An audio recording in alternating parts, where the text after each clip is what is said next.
जैसा मैंने कहा कि 60 साल, क्योंकि आप क्या कर लेंगे तब अध्यात्म लेकर। मैं चाहे एक फनी वे में ही कहूँ, ये बात मैं अपने सेशंस में कहती हूँ कि इंसान बुढ़ापे में जाके जब कुछ करने की हालत नहीं है और कांपते हुए हाथ है और कांपती हुई आवाज के साथ बोलता है कि अब हम भगवान को बुलाएंगे, और मैं कहती हूँ भगवान भी ऊपर बैठे बैठे बोल रहे होंगे कि अब तुम क्या, अब हम बुलाएंगे तुमको, अब तो हमारी बारी है बुलाने की, अब तुम बुला के करी क्या लोगे मुझे।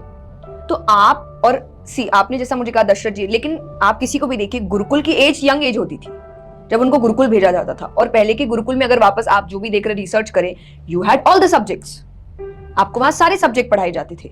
वरना अगर ये कहे इंजीनियरिंग की डिग्री उस वक्त थी नहीं या आर्किटेक्चर था नहीं, तो ये मंदिर कहां से बन गए। और जिनका आप अगर तरीका देखिए बनाने का, आप हर चीज देखिए, द्वारिका नगरी जब श्री कृष्ण ने बनाई तो पढ़ाई तो थी पहले, हो सकता है उनके नाम अलग होंगे, उनके तरीके अलग होंगे, पर पढ़ाई थी और यंग एज में थी। गुरुकुल यंग एज में भेजा जाता था बच्चों को, और तब उसके बाद ही उनको आके राजा का कार्य सौंपा दिया जाता था। यानी शिक्षित आपको पहले होना पड़ेगा, तभी आपको जिम्मेदारी दी जाएगी राज्य की।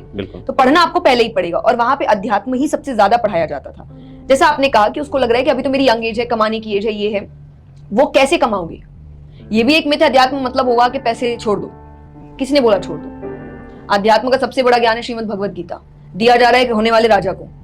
राजा से ज्यादा ऐश्वर्य किसी के पास नहीं होता।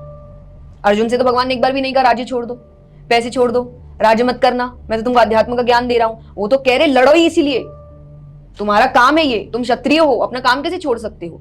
अब आप देखिए ये आपको क्या समझा रहा है, तुम्हारा जो काम है वो करो। अब आपने मान लीजिए उस बच्चे ने 1 घंटे के लिए गीता जी पढ़ी और ये लाइन पढ़ ली, उसका काम एज ए स्टूडेंट अभी क्या है, सिर्फ पढ़ना। आप एक एक्सपेक्टेशन अब पालिए ही मत डे वन से। देखिए हम जितने लोगों को फॉलो करते हैं, अगर आप अपना इंस्पिरेशन मानते हैं, चाहे वो किसी भी फील्ड से हो, आप स्ट्रगल स्टोरी सुनिए, कोई कहेगा 5 साल का स्ट्रगल है, किसी का 10 साल का स्ट्रगल है, और आपको सुन के लगता है अरे वाह ये कितना अमेजिंग है, ये मेरा इंस्पिरेशन है, लगे ना उनको टाइम। तो आप पहले से मत बांधिए कि मुझे इतना ही टाइम लगेगा, इतने टाइम में तो सब मेरा हो जाएगा। हमारे मेहनत से पहले हमारा सक्सेस क्या होगा हम प्लान कर लेते हैं।